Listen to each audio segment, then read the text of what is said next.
అందులో గంగమ్మ, గంగమ్మ అంటే గౌతమీ గంగ, గోదావరి వైభవాన్ని చెప్పారు. ఆ పాతాళ గభీర నీరకు అని మొదలెట్టారు. గోదావరి ప్రారంభం దగ్గరికి వెడితే ఇదేమిటండి ఇలా ఉంది, ఇది నది ఎప్పుడు అవుతుందండి అంటాం. కానీ గోదావరి ప్రవాహం అలా ప్రారంభమైనా ఎంత బ్రహ్మాండమైనటువంటి ప్రవాహం విడుతుంది అంటే పాతాళలోకం వరకు దాని లోతు ఉందేమో అనిపిస్తుంది. అటువంటి సుడులతో విడుతూ ఉంటుంది. ఆ పాతాళ గభీర నీరకు. అంతేకాదు సుధాహారామల ఛాయకున్, గోదావరి నీటి యొక్క రంగు ఒక ప్రత్యేకతతో ఉంటుంది. ఆ నీరు సుధాహారామల ఛాయకున్, చంద్రుని యొక్క కాంతి ఎంత తెల్లగా ఉంటుందో అంత తెల్లటి మంచి ముత్యాలతో చేసినటువంటి హారాలు కొన్ని వెళ్ళిపోతున్నాయి అనుకోండి ప్రవహించి, అవి ఎటువంటి కాంతితో ఉంటాయో గోదావరి ప్రవాహం అంత తెల్లటి కాంతితో ఉంటుంది. అందున పౌర్ణమి నాటి చంద్రకాంతిలో గోదావరి నది యొక్క సోయగం, గోదావరి యొక్క మెరుపు చూడాలి. అందున గోదావరి దగ్గర కూసేటటువంటి పక్షుల యొక్క నాదం పరమాద్భుతంగా ఉంటుంది. ఎందుకంటే అన్ని లంకలు, ఆ లంకలలో ఒక విచిత్రం ఉంటుంది. ఇది లంకా ఏమిట్రా అని అడుగుతూ ఉంటారు. అసలు అది ఎవరికి లొంగకుండా, ఏదో లొంగని గుర్రంలా ఉందనుకోండి, ఇదేమన్నా లంకావా ఏమిటి అంటారు. గోదావరి లంకల్లో ఓ లక్షణం ఉంటుంది.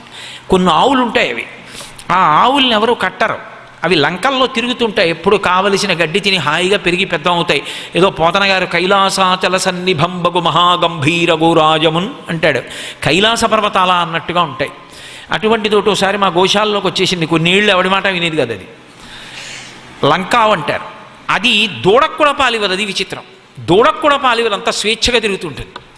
అటువంటి గోవులన్నీ తిరుగుతుంటాయి. ఆ పౌర్ణమి నాటి వెన్నెల్లో మీరు అసలు గోదావరి అందాలు పడవలో వెడుతూ చూస్తే ఆశ్చర్యపోతారు. అబ్బబ్బబ్బా ఏమి అందం రా, ఏమి గోదావరి నదిరా అనుకుంటారు. ఆ వల్లంకి పిట్టలు కూస్తుంటే కోయిల నాదాలు, వసంత ఋతువు, ఈ శరత్కాలంలో శరత్కాల పౌర్ణమి, అప్పుడు గోదావరి అందాలు చూడాలి. అంత తెల్లటి నీరు. అందుకే సుధాహారామల ఛాయకున్, గోదావరిని పొగడని కవి ఎవరండి? భాగవతం, రామాయణం, భారతం ఏది చదవండి గోదావరి స్పర్శ లేని కావ్యం లేదు, పురాణం లేదు. అసలు గోదావరే కదండి కావ్య ప్రవాహం అంతా ఇచ్చింది. రామచంద్ర ప్రభువుకి గోదావరి అంటే ఇష్టం. నన్నయ్య గారు గోదావరి నది ఒడ్డున ఆ ఇసుక తిన్నెలలో కూర్చుని మహాభారతాన్ని ప్రారంభించాడు. పోతన గారు గోదావరిలో స్నానం చేసి గ్రహణం రోజున నాకు విష్ణు కథలను ఆంధ్రీకరించాలనుంది అని పరమశివుణ్ణి కోరుకొని ఆయన జపం చేస్తుంటే రామచంద్రమూర్తి ఎదురుగుండా సాక్షాత్కరించారు. నా కథలనన్నిటినీ కూడా నువ్వు ఆంధ్రీకరిస్తున్నావు, శక్తినిస్తున్నాను, పోతనా ఆంధ్రీకరించు అన్నారు. అందుకే చెప్పుకున్నారు, పలికెడిది భాగవతమట పలికించు విభుండు రామభద్రుండట నీ పలికిన భవహరమగునట పలికెద వేరుండు గాథ పలుకగనేలా అన్నారు. అలా గోదావరి అన్ని కావ్యాలు, అన్ని పురాణాలు సరస్వతి ప్రవాహంగా ప్రారంభమైంది గోదావరి ఒడ్డుని. అటువంటి గోదావరిని సప్తర్షులు నిరంతరం సేవిస్తూ ఉంటారు. అటువంటి గోదావరి యొక్క అందం వర్ణనాతీతం. అంత తెల్లటి నీరు, ముత్యాల హారాలు వెళ్ళిపోతున్నట్టుగా ఉంటుంది. అందుకని సుధాహారామల శ్రేణికిన్ ద్వీపాలంకృతికిన్, గోదావరి యొక్క చమత్కారాల్లో ఇదొకటి. గోదావరి నది మీరు ఒడ్డున చూస్తే ఈ అందం కనపడదు. గోదావరి అందం చూడాలంటే 10 గంటలకి హైదరాబాదులో విమానం ఎక్కి 11 గంటలకో రాజమండ్రిలో దిగుతుంది. దిగేటప్పుడు రాజమండ్రి వచ్చేస్తోంది కాబట్టి మధురపూడి విమానాశ్రయం రాజమండ్రికి కూతవేటు దూరం కాబట్టి రాజమండ్రి వస్తుండగా విమానం బాగా కిందకు వస్తుంది. కిందకు వచ్చినప్పుడు మీరు గోదావరి అందాలు చూడాలి. ఇలా తల తిప్పి చూస్తే అంత దూరం నుంచి వస్తున్నటువంటి గోదావరి ప్రవాహం, మధ్యలో ద్వీపాలంకృతికి ఇసుక తిన్నెలు.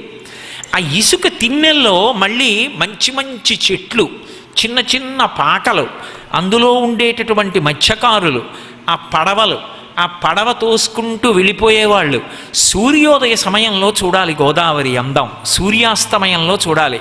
ఆ ఎర్రటి కాంతి గీతలా పడితే దాని మించి దాటుకుంటూ తోసుకుంటూ పడవలో వెళ్ళిపోయేటటువంటి వ్యక్తి జానపదం పాడుకుంటూ ఆ తెడ్డు పెట్టి గోదావరిలో పడవ తోసుకుంటూ ఎర్రసారికని దాటుతుంటే ఆవలి ఒడ్డున అంతమంది పుణ్యస్నానాలు చేసి సూర్యబింబానికి అర్ఘ్యం ఇస్తుంటే, అన్ని దేవాలయాల్లో గంటలు మోగుతుంటే, అంతమంది భక్తులు మారేడు దళాలు తులసి దళాలు పట్టుకుని దేవాలయాలకు ఎడుతుంటే, పైనుంచి విమానంలో గోదావరి అందాలు చూస్తుంటే అబ్బా అనిపిస్తుంది. దీపాల చేత అలంకృతమై ఉంటుంది గోదావరి. అందులో అంతంతెత్తు పెరిగి ఉంటుంది దర్భగడ్డి. ఇంతంతెత్తు పెరిగినటువంటి గడ్డి అది చీకట్లో రైల్లో వెళ్ళిపోతూ కిటికీ దగ్గర కూర్చుని బయటికి చూస్తే, అది పౌర్ణమి తిథి అనుకోండి, పౌర్ణమి నాడు నాకు గోదావరి రైల్లో చీకట్లో దాటుతుంటే ప్రత్యేకంగా కిటికీ దగ్గర కాసేపు కూర్చుంటాను. అప్పుడు ఈ రెల్లు దుబ్బులను ఉంటాయి, గోదావరి నదిలో రెల్లు దుబ్బులు ఎక్కువ, చంద్రకిరణాలు పడి ఆ రెల్లు దుబ్బులు ప్రకాశిస్తాయి. ఆ నీటి మీద పడుతున్నటువంటి చంద్రకాంతి, కదులుతున్నటువంటి అలలు, తెల్లటి ఇసుకతో మధ్యలో ద్వీపాలు, ఈ రెల్లు దుబ్బులు, అసలు నిజంగా గోదావరిని ఆ చీకట్లో చూస్తుంటే ఎంత సౌందర్యవంతంగా ఉంటుందో, ఎంత అందమైనటువంటి నదో. అందుకే ద్వీపాలంకృతికిన్ మహేంద్రనగరీని శ్రేణికాయష్టికిన్, ఎంత గొప్ప మాట అన్నాడో మహానుభావుడు. అది నది అని నీకెవడు చెప్పాడు రా అన్నాడు. అది నది కాదు, స్వర్గలోకానికి వెళ్ళడానికి నిచ్చెన. మహేంద్రనగరి అంటే స్వర్గం. మహేంద్రనగరి నిశ్రేణికాయష్టికిన్, స్వర్గలోకానికి వెళ్ళాలంటే అది ఓ గోదావరిలో ఒక్క స్నానం చేస్తే ఓ మెట్టెక్కినట్టు. గోదావరి స్నానం స్వర్గలోకానికి మెట్లు. ఆ నదీ ప్రవాహమంతా కలిపి ఒక నిచ్చెనగా భావన చెయ్యి. కాబట్టి మహేంద్రనగరీ నిశ్రేణికాయష్టికిన్ తాపాపాయ విధా విహర్త్రికి, అది రెండు పోగొడుతుంది గోదావరి నది. ఒకటి తాపం పోగొడుతుంది, ఆధ్యాత్మిక, ఆదిభౌతిక, ఆదిదైవికములని తాపాలు మూడు ఉంటాయి. ఈ మూడు తాపములను ఏది పోగొట్టగలదు అంటే గోదావరి నదిలో చేసినటువంటి స్నానం. ఆ స్నానం వైదికంగా చక్కగా, ఇదిగో నిన్న చెప్పుకున్నామే, పిప్పలాదాత్ సముత్పన్నే కృత్యే లోకభయంకరి మృత్తికాంతే మయా దత్త మహారార్థం ప్రకల్పయ. పాపం చాలామంది ఇవాళ నేను విడిది చేసిన చోటికి వచ్చారట. వచ్చి అన్న శ్లోకం కావాలి, శ్లోకం కావాలండి అని అడిగారట. నేను వీలైతే ఈ ఉపన్యాసం అయిపోయాక రామాచారి గారిని ఓసారి ప్రార్థన చేసి అందరికీ ఆ శ్లోకం ఉన్న కరపత్రం అందే ఏర్పాటు చేస్తాను. కాబట్టి అది ఎక్కడికి వెళ్ళినా స్నానం చేసేటప్పుడు ఉపయుక్తం అవుతుంది. కాబట్టి అదిగో ఆవిడ ఏం చేస్తుంది గోదావరి అంటే తాపాపాయ విధా విహర్త్రికి, తాపాన్ని పోగొడుతుంది. ఏదో పొందవలసిన కోరిక ఉంటుంది జీవితంలో, అది ఆశ్రమం మారడం అంటారు. అది లేకపోతే జీవితం పండదు. ఇది మీరు చాలా జాగ్రత్తగా తెలుసుకోవలసినటువంటి విషయం.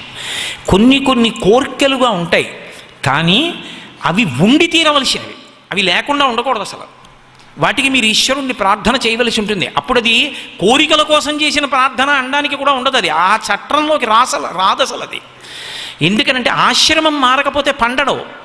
బ్రహ్మచారిగానే ఉంచేశారనుకోండి ఒకడిని, వాడి మనసుకి కొంతకాలం అయిన తర్వాత కామం కలుగుతుంది. అది సృష్టిలో సహజమైనటువంటి విషయం. అమ్మ కడుపులోంచి బయటికి వచ్చిన 7 సంవత్సరముల 2 నెలలకి లింగభేదం తెలుస్తుంది అని చెప్తోంది శాస్త్రం. అందుకే బ్రాహ్మణ పిల్లవాడికి 7 సంవత్సరముల 2 నెలలకి ఉపనయనం చేసేస్తారు.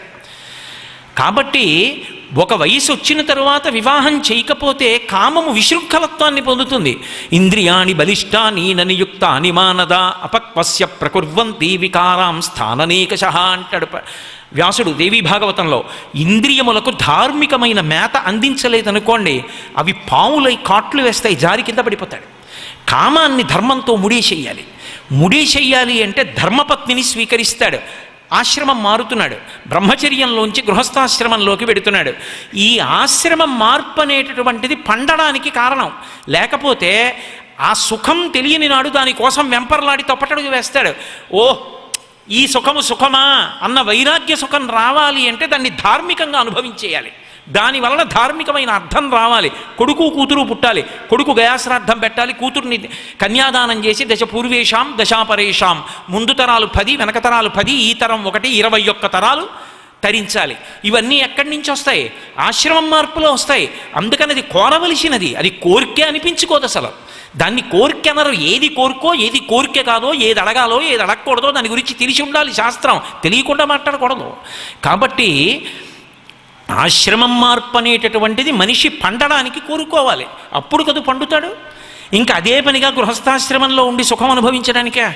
ఒక స్థితి వచ్చిన తర్వాత ఈ సుఖాలు ఏం సుఖాలు అని చెప్పి గాలిలా వైరాగ్య సుఖాన్ని పొందాలి. గాలి కుక్క కళేబరం మించెళ్ళినా ఓలాగే ఉంటుంది, మల్లెపూల పందిరి మించెళ్ళినా ఓలాగే ఉంటుంది. పొగిడాడని పొంగిపోదు, తెగిడాడని కుంగిపోదు. నిన్ను సేవింపగ నాపదల్పడమని నిత్యోత్సవం బబ్బని జనమాతృండనని సంసార మోహంబు పైగొనని జ్ఞానము గల్గని గ్రహగతుల్ కుందింపని మేలు వచ్చిన రాణి అవి నాకు భూషణములే శ్రీకాళహస్తీశ్వర.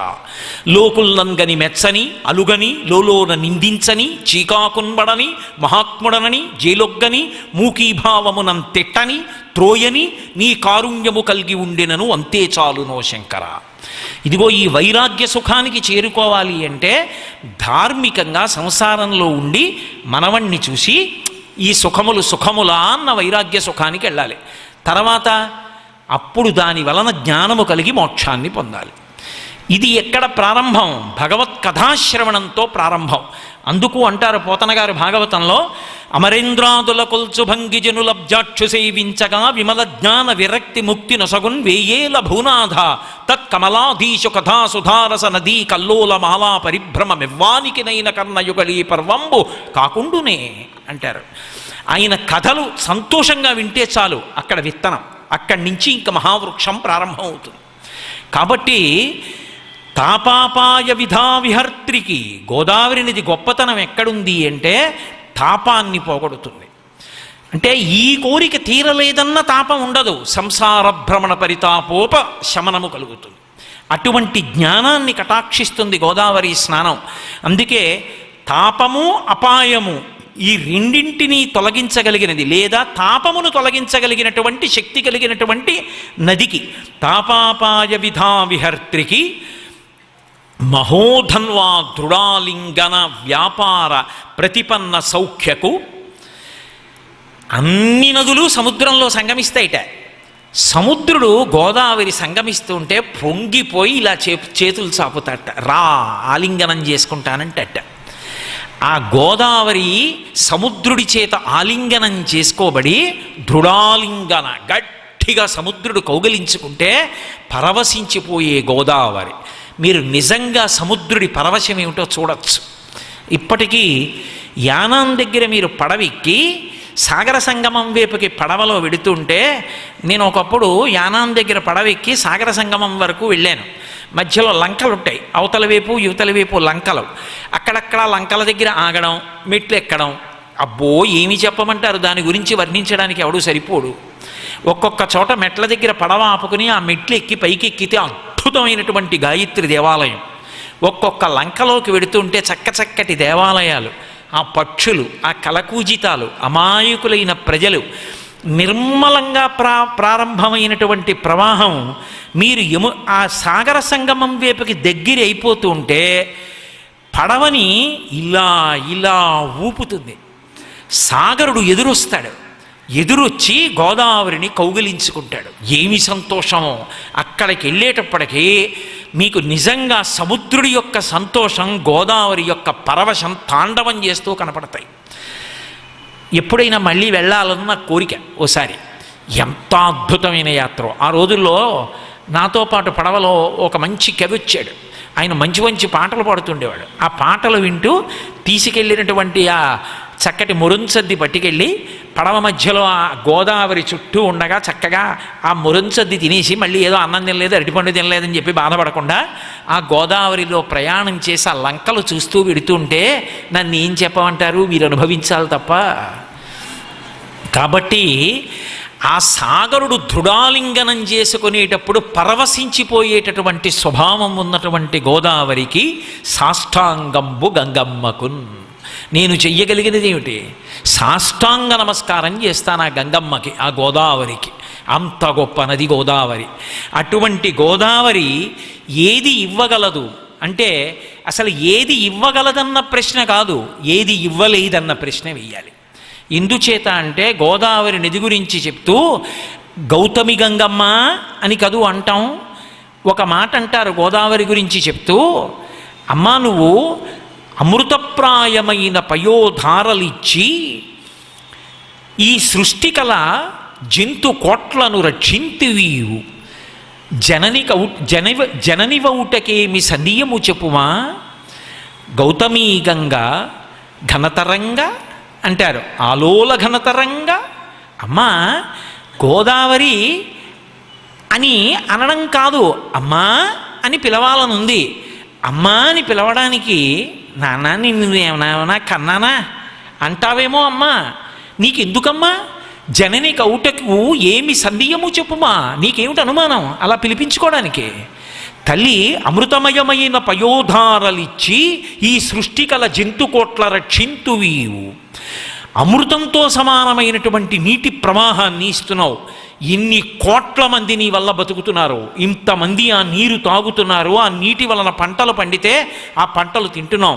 అపర భగీరథుడు నిజంగా ఆర్థర్ కాటన్ మహానుభావుడు ఆ రోజుల్లో బ్రిటిష్ గవర్నమెంట్ దగ్గరికి వెళ్ళి, ఇంతకన్నా ప్రభుత్వానికి అవమానకరమైన విషయం ఇంకొకటి లేదు, ఇంత గొప్ప నది ప్రవహిస్తుంటే ఇన్ని వేల మంది అన్నార్తులై చచ్చిపోతున్నారు అని, విషజ్వరాలు వస్తాయని తెలిసి కూడా దోమలు కుడతాయని తెలిసి గుర్రం వేసుకుని అరణ్యాల్లో గోదావరి పరివాహక ప్రాంతమంతా పర్యటించి ఎక్కడ ఆనకట్ట కట్టాలో తెలియచేసి, ఇంత డబ్బిమ్మని అడిగితే ఆ రోజుల్లో ప్రభుత్వం ఇవ్వదేమోనని తక్కువ ధరకి కాయకష్టం చేయడానికి కార్మికులు ఎక్కడున్నారో వెతికి ధవళేశ్వరం బ్యారేజ్ కట్టించి కొన్ని కోట్ల మందికి అన్నం పెట్టాడు. అందుకే గోదావరి తీర ప్రాంత ప్రజల యొక్క కృతజ్ఞత అటువంటిది. మీరు ఏ ఊరెళ్ళండి గోదావరి తీరంలో 4 వీధుల కూడలి, 4 రోడ్ల కూడలి అనేటప్పటికీ గుర్రం మీద వెళ్ళిపోతున్న కాటన్ కనపడతాడు. క్షీరాభిషేకాలు చేస్తారు, ఏ మతం వాడని కాదు. ప్రజలకి చేసిన ఉపకారాన్ని స్మరించడం గోదావరి నీళ్లు తాగిన వాళ్ళ యొక్క లక్షణం. అది గోదావరి కాదు, ఏ నది నీళ్లు తాగిన వాళ్ళదైనా లక్షణం కాదు, కాదు భారతీయుల లక్షణం. అందుకే కృతీచ ప్రతికర్తవ్యం యశధర్మ సనాతన అంటారు రామాయణంలో. ఉపకారం పొందిన వాడికి మళ్ళీ ప్రత్యుపకారం చేయడం ఈ జాతి యొక్క లక్షణం. ఉపకారాన్ని పొంది కాటు వేయడం ఈ జాతికి తెలియదు. పెట్టడం తెలిసిన జాతే తప్ప కొట్టడం తెలియని జాతి. అందుకే తాను దెబ్బలు తింటుందేమో కానీ ఇంకోళ్ళని మాత్రం కొట్టదు. ఇంత సౌమ్యమైన భావన ఎక్కడి నుంచి వచ్చింది అంటే, అదిగో ఆ అన్నం పెట్టి పోషిస్తున్న నదుల యొక్క అధిష్టాన దేవతల యొక్క అనుగ్రహం చేత అంత సాత్విక భావనలు ఏర్పడ్డాయి ప్రజలలో. కాబట్టి అమ్మా సృష్టి కల జంతుకోట్లను రక్షింతువీవు. ఈ సృష్టిలో కలిగినటువంటి జంతుకోట్లనన్నింటినీ, జంతువులంటే 4 కాళ్ళవే కాదు, మనని కూడా జంతువునే పిలుస్తారు. అలా అంటే మనకు కోపం వస్తుందేమో అని శంకరాచార్యులు వారు తన మీద పెట్టుకున్నారు. పశుమాం సర్వజ్ఞ ప్రథిత కృపయా పలయ విభో అన్నారు శివానందలహరిలో. శంకర నేను పశువుని, నువ్వు పశుపతివి, చాలదా మన ఇద్దరికి అనుబంధం అన్నారు. పశువు అంటే మెడలో పాశం ఉన్నది, కట్టబడున్నది అని. మనకి పాశం ఉంటుంది, కర్మపాశం, కట్టబడతాం, జన్మ అనబడేటటువంటి రాటకి కట్టుబడతాం. కాబట్టి పశువుగా ఈ జంతుకోట్లకు అన్నిటికీ కూడా అన్నం పెడుతున్నటువంటి అమ్మా, నిన్ను అమ్మా అని పిలిస్తే వచ్చినటువంటి నష్టం ఏమిటమ్మా? నువ్వే మాకు అమ్మవి, కాబట్టి అమ్మానే పిలుస్తాను, గోదావరి అని పేరు పెట్టి పిలవను. అమ్మని పేరు పెట్టి పిలవడం అవమానించడం అమ్మా. గోదావరి ఏమిటి, అమ్మా అనే పిలుస్తాను నీ ఒడ్డుకొస్తే అన్నారు. కాబట్టి ఈ సృష్టి కల జంతుకోట్ల రక్షింతువీవు జననివౌటకేమి సందేయము చెప్పుమా. ఓ తల్లి గౌతమీ గంగ ఆలోల ఘన తరంగ, ఓ గౌతమీ గంగ ఘనమైనటువంటి తరంగములు కలిగినటువంటి ప్రవాహమున్నదాన గోదావరి తల్లి నీకు నమస్కారం అన్నారు. అటువంటి తల్లి గౌతమి గంగా తటినన్ ప్రియమారగా పయోధార త్రాగిడు మనుజవ్రాతము మరలన్ పొందదు. జననీ పయోధార, జనని పయోధర పయో కణాస్వాదనముల్ అని. ఎవరు గోదావరి నీళ్లు తాగుతాడో వాడు మళ్ళీ ఇక అమ్మ పాలు తాగడు. ఎలా? ప్రియమార గౌతమి గంగా తటినిన్ ప్రియమార పయోధార పానంబు చేయు మనుజ వ్రాతము. పరమ గౌరవంతో అమ్మా నువ్వు శివుని జటాజూటంలోంచి వచ్చిన తల్లివి, గౌతమ మహర్షి యొక్క అనుగ్రహం చేత వచ్చిన ప్రవాహానివి. నీకు ఋషులకి సంబంధం ఉంది, నీకు మా ఈశ్వరుడికి సంబంధం ఉంది. ఇప్పటికీ గోదావరి ఒడ్డున సప్తర్షి పూజ చేస్తే పరవశించిపోతుంది గోదావరి. గోదావరి ఒడ్డున గౌతమ మహర్షిని ఆవాహన చేసి పూజ చేస్తే తల్లి పొంగిపోతుంది, ఈయన వలన కదు నేను వచ్చాను అని. అటువంటి సప్తర్షి పూజలు గోదావరి నది ఒడ్డున ఉన్నటువంటి స్నానఘాట్లన్నిటిలో జరగాలి. అటువంటి గౌతమీ గంగ అమ్మా నీ నీరు త్రాగినవాడు ఇక మళ్ళీ పుడతాడా, ఇక మళ్ళీ అమ్మపాలు తాగుతాడా, ఇక తాగడమ్మా అంటే ఇదే ఆఖరిసారి అమ్మపాలు తాగడం, అంటే ఇదే ఆఖరిసారి శరీరంతో ఉండడం, ఇక మళ్ళీ శరీరాన్ని పొందవలసిన అవసరం లేదు. ఎందుకని ఆ గౌరవంతో గోదావరి నీళ్లు తాగినవాడు ఇక మళ్ళీ పుట్టవలసినటువంటి అవసరం లేదు. అంత గొప్ప స్థితిని ఇవ్వగలిగినటువంటి అద్భుతమైనటువంటి ప్రవాహము కలిగినటువంటి నది గోదావరి. అటువంటి గోదావరి ఒడ్డున వెలిసినటువంటి మరొక పరమాద్భుతమైన క్షేత్రం వేములవాడ. ఇప్పటికీ మీరు ఎప్పుడైనా వేములవాడ వెళ్ళి చూడండి. రేపు సోమవారం అంటే ఆదివారం రాత్రి మీరు అడుగు పెట్టడానికి చోటు ఉండదు. అన్ని గోపూజలు జరుగుతాయి. ఎన్ని ఆవులు తీసుకొస్తారో, ఎన్ని ఎద్దులు తీసుకొస్తారో, ఎన్నిటిని దానం చేస్తారో, ఎంత అద్భుతమైనటువంటి గోదావరి ప్రవాహము. అక్కడ అమ్మవారిని మీరు చూసి తీరాలి. నిజంగా నేను ఆ తల్లి వంక చూసి పారవస్యాన్ని పొందేసి ఇలా అడగకూడదు అని నాకు తెలుసు. కానీ అర్చకుల్ని నోరు జారిపోయి ఓ మాట అడిగా, ఒక్కసారి అమ్మవారి పాదాలు రెండు గట్టిగా పట్టుకోవద్దా అని అడిగాను. వాళ్ళు తమలో తామే ఒకసారి చెవిలో మాట్లాడుకుని, అయ్యో పాపం ఇదేమిటి ఇలా అడిగాడు, విషయం తెలుసున్నవాడు ఇలా అడగకూడదుగా, అమ్మవారి గుళ్ళో అమ్మవారి పాదాలు పట్టుకుంటానంటాడేమిటి అనుకుని, అయా మీ సౌందర్యలహరి ఉపన్యాసాలు ఇక్కడ అనేక పర్యాయాలు వినిపించాం క్యాసెట్లు, మీ నోట ఎందుకు వచ్చిందో ఆ కోరిక, పట్టుకోండి అన్నారు. మీరు నమ్మండి, నేను అమ్మవారి పాదాలు రెండు కళ్ళు మూసుకుని పట్టుకుంటే నాకు ఎక్కడ విగ్రహం యొక్క పాదాలు పట్టుకున్నట్టు అనిపించలేదు. సాక్షాత్తుగా తల్లి పాదాలు పట్టుకుంటే మెత్తగా ఎలా ఉంటాయో అలాగే అనిపించింది. వేములవాడలో ఉన్నటువంటి శివలింగం దగ్గరికి వెడితే మీరు కౌగిలించుకోకుండా ఉండలేరు. నేను బహుశः వేములవాడలోనే నేను సిగ్గు వదిలి ప్రవర్తించిన క్షేత్రం. ఆ రెండు చోట్ల ఎందుకో నా మనసు అదుపు తప్పిపోయింది. వేములవాడలో అర్చకులు లోపలికి పిలిచి మీరు చెంబుడు నీళ్లు పొయ్యండి అంటే అప్పుడే నేను తగిన శౌచంతో వెళ్ళాను. స్నానం చేసి అప్పుడే సంధ్యావందనం చేసుకుని పంచె కట్టుకుని ఉత్తరీయం ఒకటే వేసుకుని లోపలికి వెళ్ళా. పాపం వాళ్ళు నా మీద పరమ ప్రేమతో తీసుకెళ్ళి అభిషేకం చేయించారు. నేను అన్నాను, ఒక్కసారి శివలింగాన్ని గట్టిగా కౌగిలించుకోవాలనుంది, కౌగిలించుకోనా అని అడిగా. వాళ్ళు నవ్వి అన్నారు, కౌగిలించుకోండి అన్నారు. నిజంగా నాకు ఆ రోజున శివలింగాన్ని కౌగిలించుకుంటే వదలబుద్ధి లేదు. శంకరుడు కూర్చున్నట్టే ఉంటుంది. ఏమి వేములవాడండి, పరమాద్భుతమైన క్షేత్రం, ఏమి ప్రవాహం గోదావరి, ఏమి భక్తులు. నిజంగా అసలు ఆ క్షేత్రానికి వెడుతుంటేనే ప్రకృతి అందాలకి ఆటపట్టు. చూసి తీరాలి. మీరు ఒక్క 2-3 రోజులు కేటాయించుకోండి. తిన్నగా మంథని వెళ్ళండి. మంథనిలో ఆ లక్ష్మీ దేవాలయాన్ని చూడండి. ఏదో వ్యామోహం పొందినవాడంటారే అలా నేను మంథని నుంచి ఉపన్యాసాలు పూర్తి చేసి వచ్చేసేటప్పుడు కూడా మళ్ళీ ఆ దేవాలయానికి వెళ్ళోసారి తలుపు తెరిపించి వెనక కలువల కోనేరు చూసి వచ్చాను. అంత అద్భుతమైనటువంటి లక్ష్మీదేవి దేవాలయం. అసలు మంథని అంతా దేవాలయాలే. ఇటంతా గోదావరి ప్రవాహం, ఇటంతా దేవాలయాలు. అసలు నాకు తెలిసి మంథని లాంటి గ్రామాన్ని నేను ఎక్కడా చూడలే. అదొక అద్భుతమైన గ్రామం మంథని, అంత గొప్పగా ఉంటుంది. అది నేను ఉపన్యాసాలకు వెళ్ళినప్పుడు పరవశించిపోయా. ఈ మంథని నేను ఇంతకాలం అసలు ఎందుకు రాలేదా అనుకున్నాను. మీరు మంథని వెళ్ళాలి, సుందిళ్ళ వెళ్ళాలి, వేములవాడ వెళ్ళాలి, అలాగే అదిగో మహాకాళేశ్వరం వెళ్ళాలి. మీరు 4 రోజులు సెలవులు, దానికి కావలసిన డబ్బు సిద్ధం చేసుకోండి. ఇవి చూడకపోతే జీవితంలో ఏదో పెద్ద లోటు చేసినట్టే. గోదావరి పరివాహక ప్రాంతం అంత సుసంపన్నం. దేవతల యొక్క అనుగ్రహం ప్రస్ఫుటంగా అక్కడ ప్రకాశిస్తూ ఉంటుంది. అటువంటి క్షేత్రాలలో పరమాద్భుతమైనటువంటి క్షేత్రం దక్షారామం. దక్షారామం గోదావరి విషయంలో ఒక ప్రత్యేకత. ఎందుచేత అంటే మామూలు గోదావరి ప్రవాహం కాదు. దక్షారామంలో శివలింగ ప్రతిష్ఠ చేయడానికి మహర్షులు ముహూర్త నిర్ణయం చేసుకున్నారు. వాళ్ళకు ఆలోచన వచ్చింది, ఇంత గొప్ప శివలింగ ప్రతిష్ఠ చేస్తున్నాం, ఇటువంటి చోటికి గోదావరి ప్రవాహం రాకపోతే అందం ఎక్కడుంది? అందుకని సప్తర్షులు వెళ్ళి గోదావరి ప్రవాహాన్ని ఆహ్వానించారు. సప్తర్షుల వెంట గోదావరి బయలుదేరింది. నేను ఇందాక చెప్పిన కొన్ని పద్యాలు మహర్షులు చేసినటువంటి పద్యాలు గోదావరి మీద. ఆ సప్తర్షులు గోదావరి ప్రవాహాన్ని తీసుకొస్తుంటే తుల్యభాగుడు అనబడేటటువంటి రాక్షసుడు తీర్పు చెప్పవలసి వచ్చింది. ఎందుకంటే కొంతమంది రాక్షసులు బయలుదేరి గోదావరి ప్రవాహం వెళ్ళడానికి వీలు లేదు అన్నారు. సరే ఏదో వాళ్ళ మధ్య ఇబ్బంది జరిగింది. ఆఖరికి సప్తర్షులు ఆ గోదావరి ప్రవాహాన్ని దక్షారామ క్షేత్రానికి ఎదురుగుండా తీసుకొచ్చారు. ఇప్పటికీ మీరు దక్షారామం వెడితే మానసికంగా సిద్ధపడి సంచిలో ఓ తువ్వాలు ఓ పంచల్ చాపు పట్టుకుని వెళ్ళండి. సప్తగోదావర తీర్థంలో స్నానం చేసి తీరాలి.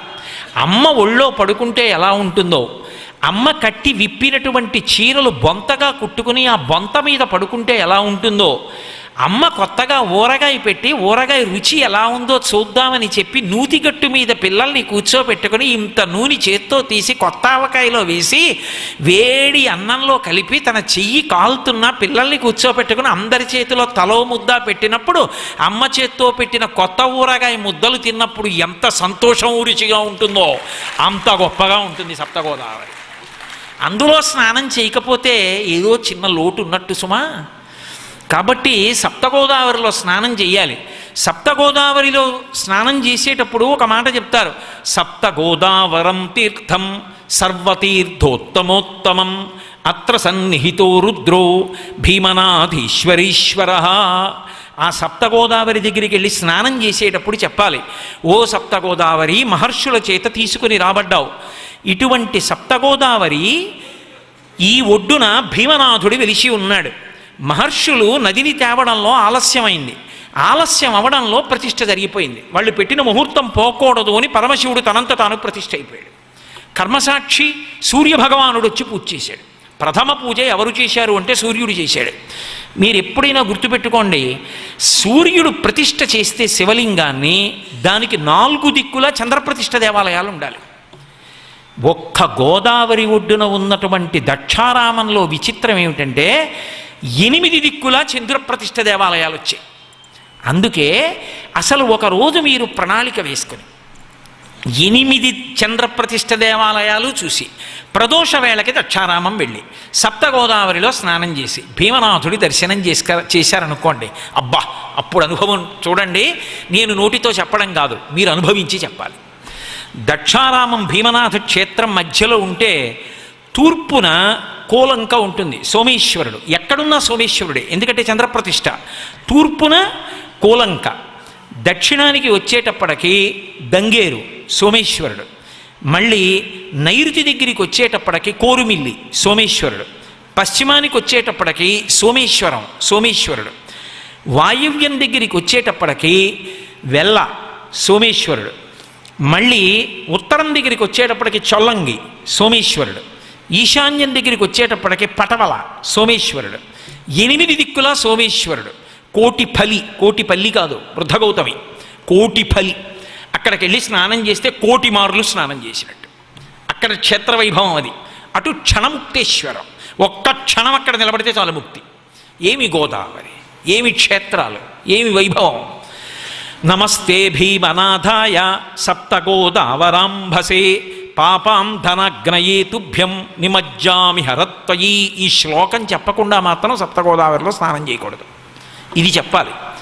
సప్తగోదావరం తీర్థం, అందులో మునక వేసేటప్పుడు ఈశ్వరా నేను స్నానం చేస్తున్నాను, నా యొక్క పాప రాశి అనబడేటటువంటి కట్టెలకన్నిటికీ కూడా ఇదిగో ఈ స్నానము ఇంధనమును అంటుకున్న అగ్నిహోత్రం లాంటిది. నా పాపాలు పెద్ద ఇంధనపు రాశి తీసుకొచ్చి పెట్రోలు అంత కుప్ప పోసేశారనుకోండి, పోసేస్తే ఇంత నిప్పురవ్వ పట్టుకొస్తే భగ్గున ఎలా మండిపోతుందో, సప్తగోదావరంలోకి వెళ్ళి స్నానం చేస్తే పాపరాశి భగ్గున కాలిపోతుంది. అందుకే నమస్తే భీమనాథాయ, ఒక్కసారి అటు తిరిగి భీమనాథుడికి నమస్కరించాలి. నమస్తే భీమనాథాయ సప్తగోదావరాంభసే పాపాం ధనగ్నయే తుభ్యం నిమజ్జామి హరత్వయి అని అడగాలి. ఈ శ్లోకం చెప్పి సప్తగోదావరిలో స్నానం చేయాలి.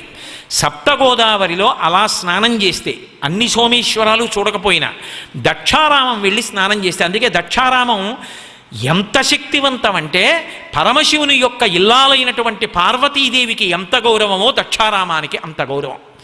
అందుకే మొన్న మీకు చెప్పాను కదా, గౌరీ యొక్కతే ఆకాశ గంగ యొక్కతే, కాశీ యొక్కతే దక్షిణ కాశీ యొక్కతే, నలుగురును శంభునకు లోకనాయకునకు రాణి వాసంబులనురాగ రసము పేర్మి. మీకు ఇంకొక పెద్ద చమత్కారం చెప్పాలి నేను. వృద్ధగౌతమి అన్న పేరుతో గోదావరి ప్రవహిస్తూ ఉంటుంది. అక్కడ కుండల ఈశ్వరం అని ఒక క్షేత్రం, మీరు వెళ్ళి చూసి తీరాలి. నేను ఒకప్పుడు కాశీపట్టణం వెళ్ళాను. కాశీపట్టణానికి వెళ్ళి కాశీలో దర్శనం చేసుకుంటుంటే అక్కడ ఒక వృద్ధ వేద పండితుడు నా దగ్గరికి వచ్చాడు. కుండలీశ్వరం వెళ్ళారండి అని అడిగాడు. నేను వెళ్ళలేదండి అన్నాను. ఆయన పెద్ద నవ్వు అన్నాడు, అయ్యయ్యో కోటేశ్వరారు ఇన్ని ఉపన్యాసాలు చెప్తారు, కుండలీశ్వరం చూడకుండా కాశీ వచ్చారా? వెళ్ళి కుండలీశ్వరం వెళ్ళండి, ఏమనుకోకండి ఇలా అన్నానని అన్నాడు. ఎందుకన్నారో అని ఆయన నాకు ఒక మాట చెప్పాడు. ఏమండి, మార్కండేయుడంతటి వాడు కుండలీశ్వరుణ్ణి స్తోత్రం చేశాడండి. కుండలీకృత కుండలీశ్వర కుండలం వృషవాహనం నారదాది మునీశ్వర స్తుత యోగినం భువనేశ్వరం అని. కాబట్టి వెళ్ళండి అన్నాడు. అబ్బబ్బబ్బా, మీరు వెళ్ళాలి నిజంగా. ఏమి అద్భుతమైన గోదావరి ప్రవాహం! ఆ గోదావరి ప్రవాహంలో స్నానం చేసి లోపలికి వెడితే కుండలీశ్వరంలో శివలింగం యొక్క పైభాగం మకర కుండలం ఎలా ఉంటుందో అలా ఉంటుంది. చెవికి పెట్టుకుంటారే మకర కుండలాలు, ఆ మకర కుండలం ఎలా ఉంటుందో శివలింగం పైభాగం అలా ఉంటుంది. అందుకే దానికి కుండలీశ్వరం అని పేరు. కుండలీశ్వర క్షేత్రంలో శివాలయం చుట్టూ ప్రదక్షిణం చేస్తూ ఆలయం యొక్క శిల్పం వంక చూడండి, అపురూపమైన శిల్పాలు కనపడతాయి. ఎంత ప్రశాంతమైన క్షేత్రం అంటే మీరు వెళ్ళి ఎన్ని గంటలు కూర్చునైనా ధ్యానం చేసుకోవచ్చు. అంత ప్రఖ్యాత క్షేత్రం. ఎవరు? మార్కండేయుడంతటి వాడు స్తోత్రం చేశాడు. వృద్ధ గౌతమి ఒడ్డున వెలిసినటువంటి అద్భుతమైనటువంటి కుండలీశ్వర క్షేత్రం. అలాగే ఎన్ని విష్ణువాలయాలు వెలిశాయో కొవ్వూరు దగ్గర, ధవళేశ్వరం దగ్గర గౌతమ మహర్షి ప్రతిష్ఠ చేసినటువంటి విష్ణువాలయాలు ఉన్నాయి. అంత అద్భుతమైనటువంటి విష్ణువాలయాలు. ఇవన్నీ ఒకెత్తు. గోదావరి నది ప్రత్యక్షంగా పలికి మాట్లాడింది. నా చిన్నతనంలో మా అమ్మగారు వాళ్ళు చెప్పుకుంటూ ఉంటే నాకేమిటో చాలా విచిత్రంగా ఉండేది. ఏమిట్రా అలా చెప్పుకుంటూ ఉంటారు అని. నిజానికి కొంచెం భయం వేసేది. బాబాయ్ అలా అయితే అలాగా అనుకుంటూ ఉండేవాడిని. ఎవరైనా భద్రాచలం బయలుదేరితే పాపికొండలు అంటారు. పాపికొండలు కావు, మన దురదృష్టం అన్నీ అలా అయిపోయాయి. దాని పేరు పాపిడి కొండ. తల మధ్యలో ఇలా పాపట ఎలా తీస్తామో అలా గోదావరి ప్రవహించి వెళ్ళిపోతుంటే ఒడ్డున అమ్మవార్ల దేవాలయాలు ఉంటాయి. మీరు చూసి తీరాలి. ఎప్పుడైనా ఓ పడవ అద్దెకి తీసుకుని గోదావరిలో మీరు ఈ చివరి నుంచి ఆ చివరికి భద్రాచలం వెళ్ళాలి. ఎన్ని సెలవులు కావాలి, ఎంత డబ్బు కూడా పెట్టాలి, సిద్ధం కండి. కాబట్టి ఆ వెడుతున్నప్పుడు ఒక చమత్కారం ఉంటుంది. ఆ కొండలు మధ్యలో వస్తాయి గోదావరి నదికి. వస్తే గోదావరి ఇలా ఇలా విడుతుంది. దాన్ని పాపిడి కొండ అంటారు. ఒకప్పుడు నా చిన్నతనంలో చెప్పుకుంటుండగా కూడా నేను విన్నాను. మహాతల్లి చక్రవర్తుల రంగనాయకమ్మ గారని ఆవిడ ఒక గొప్ప పుస్తకాన్ని రాశారు. మీరు చదవాలి, చాలా గొప్ప పుస్తకం అది. అందులో కొన్ని విషయాలు ఉన్నాయి. గోదావరి లోపల పాపిడి కొండల దాకా పడవలో వెళ్ళేవారు భద్రాచలం వెళ్ళడానికి. అక్కడ అందరూ భయపడేవారు, పడవలు ఆగిపోయేవి. లోపల నుంచి సింహగర్జన వినపడేది. సింహగర్జన వినపడితే ఎవ్వరూ ఏమీ మాట్లాడకుండా పళ్ళెంలో ఎక్కువ కర్పూరం పెట్టి గోదావరికి హారతి ఇచ్చేవారు. హారతిస్తే ఆ బుడబుడ చప్పుళ్ళు, పెద్ద పెద్ద బొబ్బలు, సింహగర్జనలు ఆగిపోయేవి. ఆగిపోతే ఆ పక్క నుంచి పడవ భద్రాచలం వెళ్ళేది. ఏంటి ఎందుకు వస్తుంది ఇలా? ఏ పడవ వెళ్ళినా వినపడుతుంది. ఎందుకు ఇలా వినపడుతుంది అని కొంతమంది ఔత్సాహికులు ఏం చేశారంటే గజగీతగాళ్ళని పట్టుకొచ్చి పెద్ద పెద్ద వలలు పట్టుకుని పడవలతో వెళ్ళి అందులోకి దూకి ఎక్కడి నుంచి బొబ్బలు సింహగర్జన వినపడుతుందో అక్కడ వలలు వేశారు. వేసి పైకి లాగారు. లాగితే యోగానంద నరసింహస్వామి వారి విగ్రహం పైకి వచ్చింది. ఆ విగ్రహాన్ని ఇప్పటికీ మీరు భద్రాచలం వెడితే రామచంద్రమూర్తి దేవాలయం ఎక్కడుందో దాని పక్కన ఉన్నటువంటి ఆలయ శిఖరం మీద ప్రతిష్ఠ చేశారు ఆయన్ని. బొబ్బల నరసింహుడు అని పిలుస్తారు. నది నీళ్లలోంచి బొబ్బలు పెడుతుండేవాడు. నేను ఇక్కడున్నానని హారతిస్తే పడవెళ్ళేది. ఇది అభూత కల్పన కాదు. మీరు కావాలంటే భద్రాచలం వెళ్ళి అడగండి. గోదావరి తల్లి కడుపులో పెట్టుకుంది బొబ్బల నరసింహుడిని. ఆయన లక్ష్మీదేవిని కూడా పక్కన పెట్టుకోడు. యోగానంద నరసింహుడు యోగంలో ఆనందం అనుభవిస్తూ ఉంటాడు. అందుకే అర్చనకి మరి సశక్తియుతుడైతే తప్ప కుదరదు. అందుకని లక్ష్మీదేవి ముద్ర ఉన్నటువంటి బంగారు మాడ ఉన్న హారాన్ని ఆయన మెళ్ళో వేసి అర్చన చేస్తారు. మీరు ఇప్పటికీ వెడితే చూడొచ్చు. ఆ భద్రాచలంలో రామచంద్రమూర్తి ఎంత అనుగ్రహాన్ని ఇచ్చాడంటే, రామదాసు గారు భద్రాచలంలో రామాలయాన్ని కట్టారు. కట్టినప్పుడు శిఖరం మీద చక్రాన్ని ప్రతిష్ఠ చెయ్యాలి. ఎంతమంది కంసాలుల్లో పిలిచారు, ఎంతోమంది వచ్చారు, ఎన్నో చక్రాలని తయారు చేశారు. ఇన్ని చక్రాలు తయారు చేసినా పూర్తయిపోయిన తర్వాత తీసుకెళ్ళి శిఖరం మీద ప్రతిష్ఠ చేద్దామంటే చక్రం సరిపోయేది కాదు. రామదాసు గారు బెంగెట్టుకున్నాడు, ఏమిటి చక్ర ప్రతిష్ఠ అవ్వట్లేదని. ఒక రోజున రామచంద్రమూర్తి కల్లోకి వచ్చారు. ఓయి గోపరాజా, నువ్వు చేయించిన చక్రం దీనికి ఇమడదు. గోదావరి నది అనుగ్రహిస్తుంది చక్రాన్ని. నువ్వు రేపు స్నానం చేసి గోదావరిలో నిలబడు, అలల మీద తేలి సుదర్శన చక్రం వస్తుంది అన్నారు. రామదాసు గారు ఆ గోదావరి నదిలో స్నానం చేసి నిలబడి ఉండగా అలల మీద తేలుతూ వచ్చింది చక్రం. ఇప్పుడు భద్రాచలం రామాలయం పైన ఉన్నటువంటి చక్రం ఉన్నదే, ఆ చక్రం గోదావరి ప్రసాదంగా అలల మీద తేలి వచ్చిన చక్రాన్ని రామదాసు గారు ప్రతిష్ఠ చేశారు. గోదావరి మాట్లాడింది. ఒకానొకప్పుడు రామానుజాచార్యుల వారిని పరమభక్తుడు రామచంద్రమూర్తి. రామానుజాచార్యుల వారంటే విశిష్టాద్వైత మత ప్రవర్తకులైనటువంటి భగవద్ రామానుజుల గురించి కాదు నేను మాట్లాడుతున్నది. భద్రాచలంలో ఉన్నటువంటి అర్చక స్వామి పేరు రామానుజాచార్యుల వారు.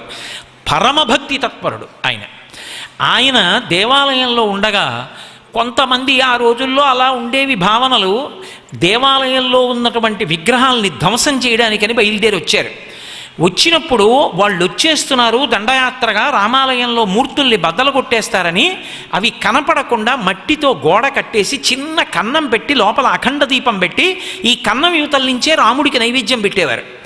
బయట భద్రాచల రామచంద్రమూర్తి ఎలా ఉంటారో అలా వామాంక స్థిత జానకీ పరిల సత్కోదండ దండంకరే చక్రం చోద్భగరేణ బాహుయుగలే శంఖం శరం దక్షిణే అని ఆ రామచంద్రమూర్తి ఎలా ఉంటాడో అలాగే ప్రతిష్ఠ చేశారు. ఏవి నిజం మూర్తులు కావు, చూడ్డానికి నిజం మూర్తుల్లా ఉండేటటువంటి మూర్తుల్ని కృతకంగా పెట్టారు. రానే వచ్చారు వాళ్ళు, అందరూ పారిపోయారు భయపడి చంపేస్తారని. ఈ రామానుజాచార్యుల వారు మాత్రం గుళ్ళో పడుకున్నారు. వాళ్ళు వచ్చి ఏవిరా మీ రాతి బొమ్మలు అని అడిగారు. ఆయన పిచ్చెక్కిన వాళ్ళ నటిస్తూ పెద్దగా ఎగిరి నాట్యం చేస్తూ రాతి బొమ్మలు ఏమిట్రా, మా దేవుడు రా, అదిగో వెళ్ళండి రా అన్నారు. వాళ్ళు వెళ్ళి ఆ రాతి బొమ్మ లోపల ఉన్న మూలమూర్తులు అనుకుని కృతకంగా పెట్టిన మూర్తుల్ని పగలగొట్టారు. ఇప్పటికీ చూడొచ్చు మీరు మ్యూజియంలో. అప్పుడే ఒక విచిత్రం జరిగింది. ఎక్కడి నుంచో ఇద్దరు ద్వారపాలకుల మూర్తుల్ని ఒంటె మీద తీసుకొచ్చారు. ఆ ఒంటె నడుము విరిగిపోయింది, అది తీసుకెళ్ళలేకపోయింది.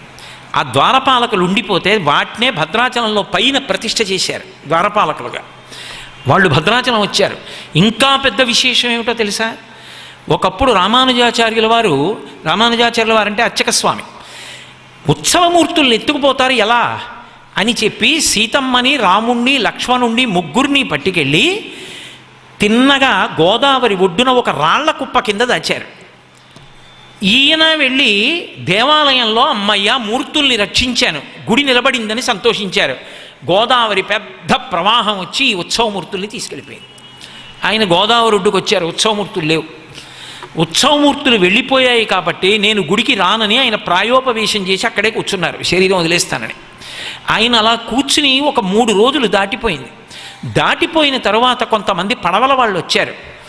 వచ్చి ఇక్కడున్నాన్రా అని వినపడుతోందండి గోదావరి నదిలోంచి, ఏదో మాటలు వినపడుతున్నాయి, మమ్మల్ని వెళ్ళమంటారా అని అడిగారు. అప్పుడే ఆయనకి ధ్యానంలో కనపడ్డారు, గోదావరి నది దాచింది మూర్తుల్ని, వెళ్ళి తెచ్చుకో అని. కానీ సీతమ్మ కనపడదు. ఎందుకు అంటే ఆ సీతమ్మ ప్రత్యేకంగా కోరుకుని సీతమ్మని తన కడుపులో పెట్టేసుకుంది. సీతమ్మని ఇవ్వదు. కాబట్టి రామలక్ష్మణులు దొరుకుతారు, తెచ్చుకో. నా పక్కన కళ్యాణానికి సీతమ్మ ఉండాలి కదా, మరి సీతమ్మ కావాలి అంటే ఫణిగిరి సంస్థానం నుంచి పట్రా. కానీ ఫణిగిరి జమీందారు గారు ఇవ్వరు. అందుకని ఫణిగిరికి భద్రాచలం అర్చకులు వెళ్ళండి. ఆయన ఎంతో గౌరవించి ప్రసాదం ఏమీ పుచ్చుకుని రాత్రి ఉండి రేపు వెళ్ళండి అంటాడు. రాత్రి కుంచకోళ్లతో రహస్యంగా తలుపులు తెరిచి సీతమ్మని ఎత్తుకొచ్చేయండి, ఆ సీతమ్మని నా పక్కన పెట్టి కళ్యాణం చేయండి అన్నారు. అర్చకులు ఆ ఫణిగిరి జమీందారు గారి దగ్గరికి వెళ్ళి ఆ రాత్రి పడుకుని రాత్రి కుంచకోళ్లతో తలుపులు తీశారు. తీసి సీతమ్మ విగ్రహాన్ని ఎత్తుకొచ్చాము అనుకుని లక్ష్మణస్వామి విగ్రహాన్ని ఎత్తుకొచ్చారు కంగారులో. కొంత దూరం వచ్చి చూస్తే లక్ష్మణస్వామి మళ్ళీ లోపలికి వెళ్ళి మళ్ళీ అక్కడ పెట్టేసి సీతమ్మని తీసుకొచ్చేశారు. ఫణిగిరి జమీందారు గారికి తెలిసి భద్రాచలం అర్చకుల్ని దండిస్తానని బయలుదేరదాం అనుకున్నారు. రాత్రి రామచంద్రమూర్తి కల్లోకి వచ్చి, ఫణిగిరి సీతమ్మని నేనే కోరుకున్నానయా జమీందారు, బయలుదేరి వచ్చి మొదటి కళ్యాణం నువ్వు చేసి జనక మహారాజు గారి స్థాయి పొందు అన్నాడు. ఆయన మేళతాళాలతో బయలుదేరి వచ్చి కళ్యాణం చేశాడు. గోదావరి తన కడుపులో సీతమ్మ ఉంచుకుంది. ఇప్పటికీ భద్రాచలం కళ్యాణంలో మనం చూస్తున్నటువంటి సీతమ్మ ఫణిగిరి సంస్థానానికి సంబంధించిన సీతమ్మ. అందుకే మూర్తుల్లో తేడా తెలుస్తూ ఉంటుంది. అలాగే సీతమ్మ ఎంత పలికింది, గోదావరి ఎంత పలికింది అనడానికి మీకు నేను ఒక ప్రబల సాక్ష్యం చెప్తాను. ఇప్పటికీ మీరు అంబసత్రం అని ఉంది భద్రాచలంలో, వెళ్ళాలి తప్పకుండా. భద్రాచలం వెళ్ళి సీతారాముల్ని చూసి వచ్చేసానంటే సరిపోదు, అంబసత్రంకి వెళ్ళాలి. అంబసత్రంలో పమిడిఘంటం వెంకటరమణయ్య గారు అని చెప్పి మహానుభావుడు, పెళ్లి కూడా చేసుకోలేదు. ఆయన అంత గొప్ప అన్నదానం చేస్తుండేవారు. ఆయన అమ్మవారిని ఉపాసన చేసేవారు. అంబా అనేవారు ఆయన నైవేద్యం పెట్టే ముందు. అంతే, చుట్టూ కూర్చున్న వాళ్ళందరికీ గజ్జెల చప్పుడు వినపడేది, అమ్మవారు వచ్చేది. చప్పుడు ఒకటే వినపడేది, అమ్మవారు ఒక్కతే ఆయనకు కనపడేది. మీకు ఇప్పటికీ చెప్తారు, అక్కడికి అంబసత్రవు దగ్గరికి ఆయన కొండ వెనక గిన్నెలో పాలు పోసి కొండ మీదకి ఇలా చూసి సీతమ్మ అని పిలిచేవారు. పెద్ద పాము అందరూ చూస్తుండగా జర జర జర జర జర జరలాడుతూ కొండ మించి దిగొచ్చి పాలు తాగి కొండెక్కి వెళ్ళిపోయేది. ప్రదక్షిణంగా వెడుతూ పల్లకి ఆగిపోయింది. సీతారాములు ఇక్కడ ఉండిపోయారు. అందుకే అత్తవారిల్లు అని చెప్పి రామచంద్రమూర్తి ప్రతి ఏటా అంబసత్రంకి వస్తాడు. ఒకప్పుడు ఆ పమిడిఘంటం వారు అన్నదానం చేయడానికి వంటవాళ్ళు దొరకలేదు. వంటవాళ్ళు దొరకకపోతే ఆయన అమ్మవారికి చెప్పారు, అమ్మ వంటవాళ్ళు దొరకలేదమ్మా, సీతారామ కళ్యాణం వస్తోంది, ఎలాగమ్మా అన్నారు. అంటే అమ్మవారు అంది, బెంగ పెట్టుకోకోయ్, రామలక్ష్మణులు వచ్చి వంట చేస్తారులే అంది. ఆయన ఇలా చూశారు, మంచి దృఢకాయులైన ఇద్దరు, అంతంత ఎత్తు ఆజానబాహుమరవిందదలాయతాక్షం ఇద్దరు వచ్చారు. వచ్చి అయ్యా మీరు వంట కావాలన్నారట, మమ్మల్ని ఎవరో పంపించారు, వంట చేస్తాం, కానీ మీరు లోపలికి చూడకూడదు. వంటశాల తలుపులు వేసి 2 పెద్ద పెద్ద గుండిగలు తెచ్చారు. ఒక మనిషి ఎత్తలేడు దాన్ని, అంతంత గుండిగలు తెచ్చి వంట చేశారు. వంట అంతా అయిపోయింది, బయటికి వచ్చారు. మేము గోదావరిలో స్నానం చేసి వస్తామని వెళ్ళారు, ఇంకా రాలేదు. ఆ తర్వాత వెళ్ళి గుండిగల మీద చూస్తే రామగుండిగా లక్ష్మణ గుండిగా అని ఉంది. ఇప్పటికీ మీరు రామలక్ష్మణులు వచ్చి వంట చేసిన గుండిగలు అంబసత్రంలో చూడవచ్చు, ఇప్పటికున్నాయి.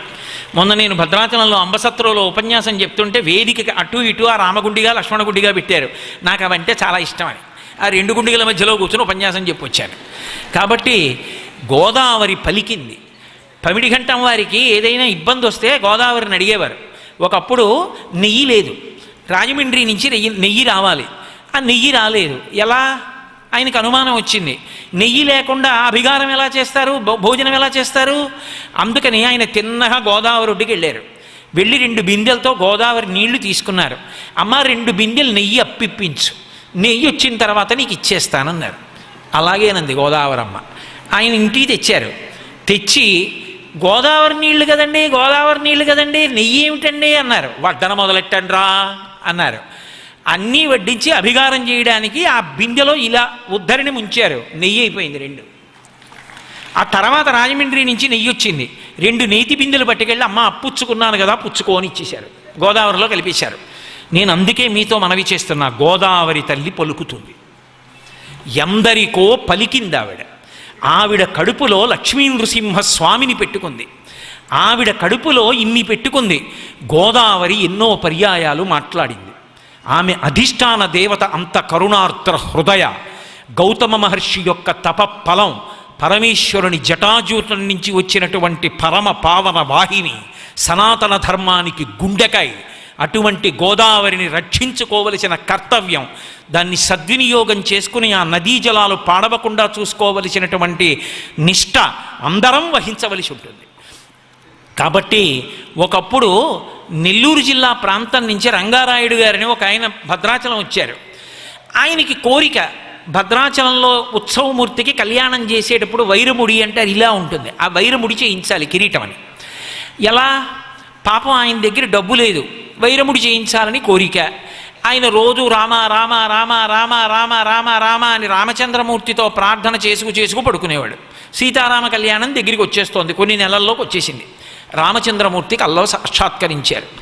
బెంగ పెట్టుకోకోయ్, నీకు మీ తండ్రి గారు ఇచ్చినటువంటి ఇంట్లో మధ్య గది తవ్వు, అక్కడ 6 మణులు ఉంటాయి, ఆ 6 మణులు తీసి నాకు వైరముడి చేయించన్నారు. ఆయన తిన్నగా వెళ్ళి వాళ్ళ తండ్రి గారు ఇచ్చినటువంటి ఇంటి మధ్య గది తవ్వించారు. 6 మణులు దొరికాయి. 6 మణులతో వైరముడి చేశారు. కంసాలులు అన్నారు, ఆ మధ్యలో ఒక్క మరకతమణి వేస్తే అందం వస్తుంది, ఆ మరకతమణి లేకపోతే ఇది పిడితే అందం రాదు అన్నారు. ఎక్కడొస్తుంది మరకతమణి? పాపం ఎలాగైనా సంపాదించాలని ఆయన భారతదేశం అంతా తిరిగాడు రంగారాయుడు గారు. ఆ 6 మణుల మధ్యలోకి ఇమిడేటటువంటి మరకతమణి ఎక్కడా దొరకలేదు. ఎక్కడా దొరకట్లేదు మరకతమణి. ఎలా? ఆయన బెంగపెట్టుకున్నాడు. రామచంద్రమూర్తి యొక్క ఆజ్ఞ ఒక వారకాంత దక్షిణ దేశం నుంచి వచ్చింది. వచ్చి, అయ్యా ఎప్పటి నుంచో నా చేతికి ఉంగరం ఉంది, నాకు రాముడు చెప్పాడు ఇందులో మరకతమణి ఉంది, మీరు వైరముడి చేయించారట, తెల్లవారితే శ్రీరామనవమి, ఈ మరకతమణి ఆ కిరీటానికి సరిపోతుందని నన్ను పంపించాడు, సరిపోతుందని ఆయన అన్నాడు కాబట్టి సరిపోతుంది, తీసుకోండని ఉంగరం ఇచ్చింది. కంసాలుల్ని పిలిపించి ఉంగరంలో మరకతమణి తీసి వైరముడిలో వేశారు. ఖచ్చితంగా సరిపోయింది. ఇప్పటికీ భద్రాచలం సీతారామ కళ్యాణంలో ఆ వైరముడే పెడతారు. అంత సత్యం. అందులో ఇంకా ఏమీ మీకు సందేహం అక్కర్లేదు. మహానుభావుడు పలుకుతాడు, గోదావరి తల్లి పలుకుతుంది. అందుకే వామాంకస్థిత జానకీ పెలిలి సత్కోదండ దండంకరే చక్రం చోద్భకరేణ బాహుయుగడే శంఖం శరం దక్షిణే బిభ్రాణం జలజాతపత్రనయనం భద్రాద్రి మూర్ధిని స్థితం కేయూరాది విభూషితం రఘుపతిం సౌమిత్రియుక్తం భజే. ఆ రామచంద్ర ప్రభువే భద్రాచలంలో విలిచి ఉన్నాడు అని స్పష్టంగా శంకర భగవత్పాదాచార్య స్వామివారు తన ప్రార్థనా శ్లోకంలో ఆవిష్కరించి ఉన్నారు. అంత పరమ పవిత్రమైనటువంటి గోదావరి, ఆ గోదావరి పరీవాహక ప్రాంతమంతా కూడా ఈశ్వర విభూతితో నిండిపోయి ఉంటుంది. ఏ క్షేత్రం దగ్గరికి వెళ్ళండి, గోదావరి ప్రవాహం అంతటి శక్తివంతంగా ప్రవహిస్తూనే ఉంటుంది. అటువంటి గోదావరి ఒడ్డునే త్రిపురాసురులు ఆరాధించినటువంటి అమృతలింగం పరమశివుని యొక్క బాణం చేత 5 ముక్కలైనప్పుడు ఒక ముక్కని గోదావరి దక్షిణ తీరంలో పాల కొల్లు అని ఇవాళ మనం పిలుస్తున్నాం, గుణపూడి అంటారు, అక్కడ ప్రతిష్ఠ చేశారు. క్షీరారామము అంటారు, శ్రీరామ ప్రతిష్ఠ. అంత అద్భుతమైనటువంటి చోట అలా త్రిపురాసురుల మెడలోంచి కింద పడినటువంటి ఆ అమృతలింగం యొక్క ముక్క లింగరూపంగా గోదావరి ఒడ్డునే ప్రతిష్ఠితమయ్యున్నది. అసలు గోదావరి ఒడ్డున ఉన్నటువంటి క్షేత్రాలు, గోదావరి ఇవ్వగలిగినటువంటి సరస్వతి కటాక్షం, గోదావరి అనుగ్రహించగలిగినటువంటి తీరు, గోదావరి చెయ్యగలిగినటువంటి పాప భంజనం, గోదావరి ఇవ్వగలిగినటువంటి పుణ్యం, గోదావరి మనకి కట్టపెట్టగలిగినటువంటి శుభ పరంపర అనన్య సామాన్యమైనటువంటివి. ఇక మిగిలిన వాటి కోసం అంటారా, ఎక్కడికో వెళ్ళాలండి, స్నానం చెయ్యాలండి అనొచ్చు. గోదావరి నది స్నానానికి ఎక్కడికి వెళ్ళాలి కనుక మీరు గోదావరి పరీవాహక ప్రాంతంలో ఏ క్షేత్రాన్ని ఎంచుకుని స్నానానికి వెళ్ళండి, అదొక అపూర్వమైనటువంటి అనుభూతి. భద్రాచల క్షేత్రంలో గోదావరిలో స్నానం చేసి రామచంద్రమూర్తి యొక్క సుప్రభాతానికి వెడుతుంటే ఆ భద్రాద్రి రాముడి యొక్క దర్శనం చేసుకుంటుంటే ఎంత అనిర్వచనీయమైనటువంటి ఆనందం కలుగుతుందో. అందులో సీతానివాసులో నివాసం ఉన్న వాళ్ళకి 4 అడుగులు ఇలా కిందకి దిగి మెట్లు ఎక్కితే ఆ గట్టు మించి అటు దిగితే గోదావరి. ఆ గోదావరి ఒడ్డున రామాయణంలో ఉన్నటువంటి సన్నివేశాలన్నీ శిల్పరూపంలో ఆవిష్కృతమయ్యాయి. ఏమి గోదావరి, ఏమి క్షేత్రాలండి, ఎంతంత అద్భుతమైనటువంటి క్షేత్రాలు. ఆ గోదావరి నది నుంచి వచ్చినటువంటి జల ప్రవాహం ఆ కాలవలుగా వచ్చింది. ఎన్ని లక్షల ఎకరాలు సాగు పొందడానికి, ఎంతమందికి ఐశ్వర్య కటాక్షం చెయ్యడానికి, ఎంతమందికి అన్నదానం చెయ్యడానికి కారణమైందో. ఒక దేవాలయం కాదు, 2 దేవాలయాలు కాదు, ఇన్ని రకాలుగా గోదావరి నది లోకాన్నంతటినీ అనుగ్రహించింది. ఎన్నో సందర్భాల్లో గోదావరి మాట్లాడింది, ఎన్నో సందర్భాల్లో గోదావరి తనకిష్టమైన వాటిని పట్టుకెళ్ళింది. దానికి ప్రబల సాక్ష్యాలు అదిగో పమిడిఘంటం వారి వంటి వారి యొక్క రూపాలు ఇప్పటికీ ఉంటాయి. మీరు ఎప్పుడైనా భద్రాచలం వెడితే నేను మీతో ఎన్నని చెప్పడం సాధ్యం అవుతుంది. ఎప్పుడైనా అంబసత్రవులో అన్నం తినడానికి వెళ్ళండి. అంబసత్రవుకి వెడితే అసలు గోదావరి వైభవం ఏమిటో, రామలక్ష్మణులు ప్రత్యక్షంగా ఎలా వచ్చారో, ఆయన పిలిస్తే సీతమ్మ పాము రూపంలో ఎలా వచ్చేదో, గజ్జెలు చప్పుడవుతూ ఆ తల్లి ఎలా తిరిగేదో. ఈ మధ్యనే శృంగగిరి పీఠాధిపతులు అక్కడికి వెళ్ళి చంద్రమౌళీశ్వరుడు శారదాంబ యొక్క ప్రతిష్ఠ కూడా చేశారు ఆ భద్రాచల క్షేత్రంలో. అసలు గోదావరి వైభవం ఏమిటో అర్థమవుతుంది. అందుకే గంగమ్మ ఎంత పుణ్యం ఇవ్వగలదో అంతకన్నా ఎక్కువ పుణ్యమే గోదావరి ఇవ్వగలదు. గంగమ్మ ఒడ్డున శరీరత్యాగం చేస్తే పుణ్యం, గోదావరి దగ్గరికి వెళ్ళి స్నానం చేస్తే, ఒక్కసారి కాళేశ్వరం వెళ్ళి స్నానం చేస్తే చాలు, యమధర్మరాజు కూడా పరాకు పొందుతాడు. అటువంటి ఫలితాన్ని ఇవ్వగలిగినటువంటి నది గోదావరి. అలాగే కురుక్షేత్రంలో దానం చేస్తే ఎంత పుణ్యం వస్తుందో గోదావరి నది ఒడ్డున దానం చేస్తే దానికి 1,000,000 రెట్లు పుణ్యం వస్తుంది. అంతటి వైభవం ఆ గోదావరి ప్రవాహం వల్ల వచ్చింది. అలాగే నర్మదా నది ఒడ్డున నిలబడి నర్మదా నది వంక ఒక్కసారి చూస్తే ఎంత ఫలితం వస్తుందో అంతకన్నా ద్విగుణీకృతమైనటువంటి ఫలితము గోదావరి ఒడ్డున నిలబడినా గోదావరిలో స్నానం చేసినా వస్తుంది. చాలా చాలా సంతోషించదగ్గ విషయం ఏమిటంటే దక్షిణాన ఇంత వైభవం కలిగినటువంటి గోదావరి, ఇంత ప్రవాహం కలిగిన గోదావరి, ఇన్ని కోట్ల మందికి అన్నం పెడుతున్న గోదావరికి ఈ మధ్యకాలంలో హారతులు సంకల్పం చేసి రాజమహేంద్రి పట్టణంలో గంగానదికి ఎలా నీరాజనాలు ఇస్తున్నారో అలా కొంతమంది ఔత్సాహికులు సంఘంగా ఏర్పడి గోదావరికి హారతులు ఇవ్వడం ముదావహమైనటువంటి విశేషం. వాళ్ళని ఆదర్శంగా తీసుకుని గోదావరి నది ఎక్కడెక్కడ ప్రవహిస్తోందో అక్కడంతటా కూడా గోదావరి నదికి హారతులు ఇవ్వడం ప్రారంభం కావాలి. నదుల యొక్క అధిష్టాన దేవతలు ప్రీతి చెందితే, నదుల యొక్క అధిష్టాన దేవతలు సంతోషిస్తే మనమందరం సంతోషిస్తాం. ఆ తల్లి సంతోషించాలంటే ఆవిడ ఎవరి కారణంగా వచ్చిందో ఆ గౌతమ మహర్షి యొక్క ప్రతిష్ట ప్రతి స్నానఘాట్లోనూ జరగాలి. ప్రతి చోట సప్తర్షి పూజలు జరగాలి. గౌతముణ్ణి గౌరవించడం, గౌతమ మహర్షి యొక్క పూజ, గౌతమ మహర్షి యొక్క కథ, గౌతమ మహర్షి యొక్క విశేషం, రామాయణంలో బాలకాండ ప్రవచనాలు గోదావరి తీరమంతటా జరగాలి. పూర్వం ఋషులందరూ ఎలా కూర్చునేవారో అలా గోదావరి స్నానఘాట్లలో మెట్ల మీద కూర్చుని మళ్ళీ మన ప్రాచీన గ్రంథాలన్నీ కూడా చెప్పుకుని విని స్నానం చేసి తరించి ఆ నదులను కాపాడుకుని ఆ నదుల చేత మనకి అనుగ్రహింపబడుతున్నటువంటి తేజస్సుని పొంది లోకమంతా సుభిక్షంగా అందరూ సుఖశాంతులతో ఉండేటట్టుగా పరమ పవిత్రమైనటువంటి బుద్ధితో ప్రవర్తించగలిగినటువంటి ఆ క్రమశిక్షణతో కూడుకున్న ఆస్తిక్య బుద్ధి నదుల యొక్క అధిష్టాన దేవతల యొక్క నిర్హేతుక కృపాకటాక్ష వీక్షణముల చేత మనకు అనుగ్రహింపబడుగాక అని నేను ఆ తల్లులందరినీ ప్రార్థన చేస్తున్నాను. అందుకే గోదావరి ప్రవాహానికి సంబంధించి ఒక మాట చెప్తారు. ఒక్క గోదావరిట వెడుతున్నప్పుడు ఇలా తరంగాలు లేస్తాయి, అవి తరంగములు అనుకోవద్దు అని చెప్పారు. వీచికాహస్త విన్యాస విభ్రమములా అన్నారు. గోదావరి ఇలా చేతులూపుతుందిట. హాయ్ ఎవడ్రా నన్ను నమ్ముకుని బ్రతుకుతున్న వాళ్ళని పాపాల్లోకి ముంచుతారా? ఎవడురా నన్ను నమ్ముకున్న నా బిడ్డల్ని పాపాలు బాధ పెట్టడమా? వాళ్ళ జోలికి వెళ్ళడానికి వీల్లేదని ఇలా చేతులెత్తి ఊపుతూ వెడుతుందట గోదావరి. అవి అలలు కావుసుమా, పాపాల పట్ల ఇలా వేలు చూపిస్తూ వెడుతుంది గోదావరి. అటువంటి గోదావరి యొక్క వైభవం నిలబడేటట్టుగా, అటువంటి గోదావరి యొక్క కీర్తి సర్వత్రా ప్రకాశించేటట్టుగా సనాతన ధర్మ ఆధ్యాత్మిక కార్యక్రమాలకి నదీ తీరాలు ఆయువు పట్లై అందరూ సుఖశాంతులతో బ్రతికేటట్టుగా ఒక్క మనమే కాదు, శం ద్విపదే శం చతుష్పదే 2 కాళ్ళున్న అందరూ సంతోషంగా కడుపు నిండా అన్నం తిని సుఖశాంతులతో ఉండేటట్టుగా 4 కాళ్ళున్న పశువులు కూడా సంతోషించేటట్టుగా నదులను కీర్తించి నదుల యొక్క పవిత్రత నిలబడేటట్టుగా మనం ప్రవర్తించగలిగిన బుద్ధి ఆ నదుల యొక్క అధిష్టాన దేవతలే ఇవ్వాలని సాంజలిబంధకంగా నేను ఆ నది యొక్క అధిష్టాన దేవత యొక్క పాదములకు శిరసు పాటించి నమస్కరిస్తూ ఇవాల్టి ప్రసంగాన్ని పూర్తి చేస్తూ రేపటి రోజు ప్రసంగంతో కార్యక్రమాలు ఈసారికి పరిసమాప్తం అవుతాయి. ఆ కార్యక్రమం గురించి ఒక్క నిమిషం విజ్ఞాపన చేస్తాను.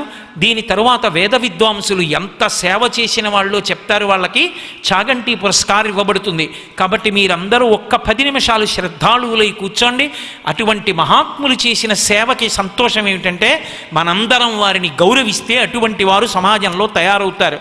కాబట్టి ఒక్క 10 నిమిషాలు కూర్చోండి. కార్యక్రమం గురించి కూడా విజ్ఞాపన చేస్తానని మనవి చేస్తూ మంగళాశాసనపరై మదాచార్య పురోగమై సర్వైశ్చ పూర్వైరాచార్యై సత్కృతాయాస్తు మంగళం. మంగళం కోసలేంద్రాయ మహనీయ గుణాత్మనే చక్రవర్తి తనూజాయ సర్వభౌమాయ మంగళం. ఉమాకాంతాయ కాంతాయ కామితార్థప్రదాయినే శ్రీగిరీశాయ దేవాయ మలినాథాయ మంగళం. సర్వం శ్రీ ఉమామహేశ్వర పరబ్రహ్మార్పణమస్తు. స్వస్తి.